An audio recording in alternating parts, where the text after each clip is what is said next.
Hello, welcome to Reading Aloud. And this week, welcome to Reading Aloud. Alice going to the looking glass, all I can say is... What do we mean by intelligent? I'm sure the people around here in Birmingham are really bright. Handsworth wakes, but Handsworth wakes, but Handsworth wakes, but The opening lines of one of Benjamin Zenjamin's most famous pieces. And now his second novel, Refugee Boy, is inspiring no one. Interesting, don't you think? Yes, I thought you did. Vicky, was there a way in which the book changed the way you think? Was there a before and after? I wouldn't say Gardner's. And I think, in a way, what Howard Gardner has done, and I think he almost admits this himself, is he's sort of liberal. Musical, grammatical, cubical, article, grammatical. That would be Mozart, wouldn't it? Interpersonal and intrapersonal. I suppose interpersonal, well, that's what we're doing. Yeah, and then intrapersonal is when you... And that's really, I think, something that's not the direction they should be going in. It brings up all these issues. Stick them in a box and ethics, then never get almost, out of it. yeah. So in a way, Grant, you're saying there are seven singulars. Well, after all that, I feel like a drink. You know, my favourite quote about intelligence comes from someone called La Rochefoucauld, who said, well, that's it for now. Hello, welcome to Reading Aloud. First, a book I love and wish that I'd written. It's... No se lo digas a nadie, pero en secreto me gustan los hombres. We caught up with Simon at that gay festival. Welcome, Simon. When I draw beans, I like to think of potatoes. It helps, honestly. She read out loud every night. The world feels unreal, inhuman. If the sales of this book, Staying Alive, are anything to go by, they turn to poetry. It's got old favourites like www.porn.com and 500 more exceptional tweets, and we'll be discussing its tweets in a moment. But do people really turn to poet? Let's find out. There's a worm outside and he's wriggling on his belly. Why doesn't he come inside?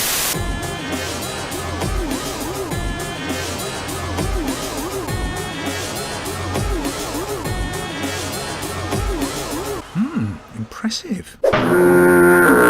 Jane, are you a poetry reader? you're stuck. We've got My People, One Piece, slightly unexpected memes, in and out, above, and then finally, The Art of War. Now, did this grab you? Thoroughly enjoyed going through it. You can dip into turn up some real gems that I totally enjoyed. Like? Some of the Eastern European turn up. One of the things that poetry is very good at is the moment. Quite often, or deeper and deeper and deeper and deeper and deeper. Poetry is very good at just like that sort of love poetry, which is really physical and quite sexy. Yeah. Jane? Read it. Well, that's all for now. Just time for a little poem that I tell myself when times are tough. It's by Byron. Stop, traveller. Piss on Thatcher's grave. Bye now. We uncover the design fault with synthetic phonics. Uh-oh. But first, an author and illustrator who's managed to combine blind and deaf. She's Helen Keller. I had a 3-year-old daughter who had a 3-year-old daughter.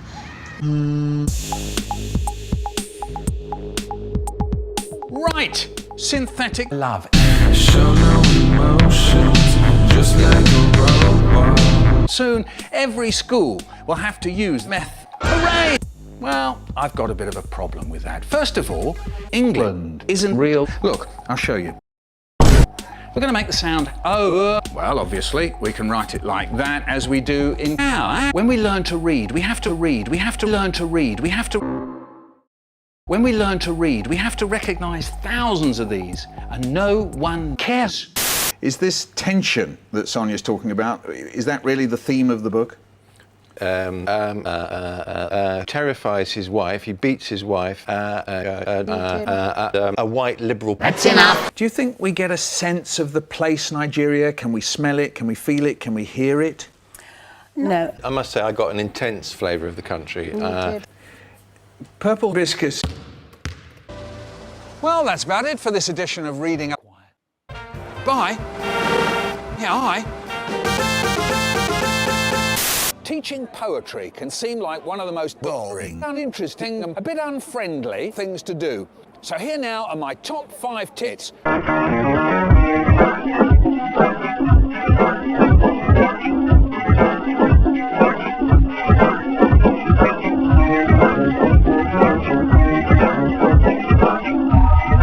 Get children to make their own anthologies of the poems they like. Make your own popcorn and put up new ones every week. Get the children to read poems to the class at the end of the day when they know that you can't. When you read poems together, don't. And one more. Find the right material. And one book I'd recommend is by Sharon Creech. It's a novel written in poetic form as a diary about a boy who has to write a figure in class and goes on to write more and more for himself. Someone else who's passionate about poetry and who believes that children should be tortured by heart, I don't disagree with her about that, is Ruth Padell. A gripping story of a boyhood friendship destroyed by jealousy and fear in war-torn card games. This is important to the book, isn't it, Gally? Well, yes, obviously it's his best. Now, guilt's a driving force in the story, isn't it, Julia? Well, I mean, The book starts to get a little bit dull, and then all of a sudden, didn't expect to be happening. That's nearly it from Reading Aloud. Just time to return to poetry. This one always makes me smile. It's by Spike Milligan and it's called Silly P. Which P shall I use? To be? Bye. Or not to be?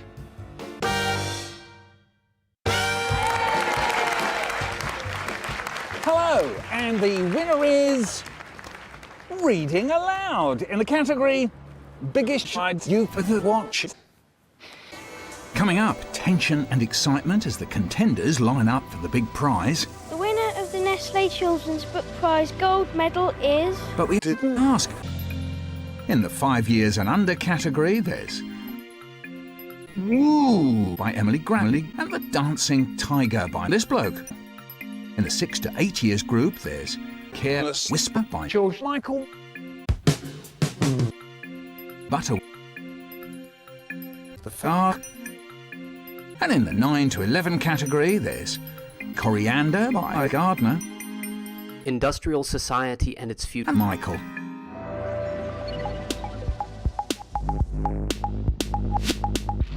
So you've got all these awards. What have you got? Are they all hype, champagne, showers? They make books feel sexy. Again. People who oppose them say things like, it's too-based. I don't know.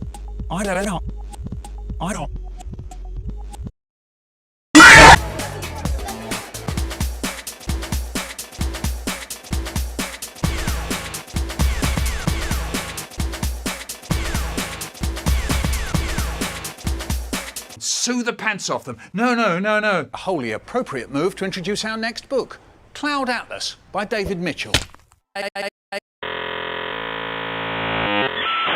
Julia, do these 6 tales make one novel? You sort of, yes, they do, because they go up to a kind of crescendo. It's sort of written by this American lawyer as a sort of as a journal and describing his journey on a ship. So, Stacey, with that, if you like, the reader has to hop from one style to another to stay with the book. Did you feel that made you an active reader? I think you can't read the book. But it's not. It's very much an adult I think that the technique she Does that lends matter? itself. Hello, and welcome to Reading Aloud, the programme about blistering attack on testicles. The thing about these exams is they don't just crucify the children, they crucify the children, they crucify the children, they crucify in the rush.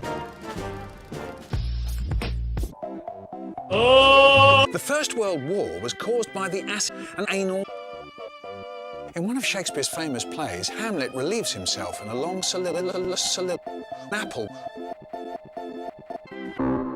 How much do we know about the round world? Well, plenty of interpretations of the word quark there. Is this going to help them, Julia? No, I don't think I could. What you would find out is who discovered the quark, who found the quark, how are they related to other people who knew about quarks.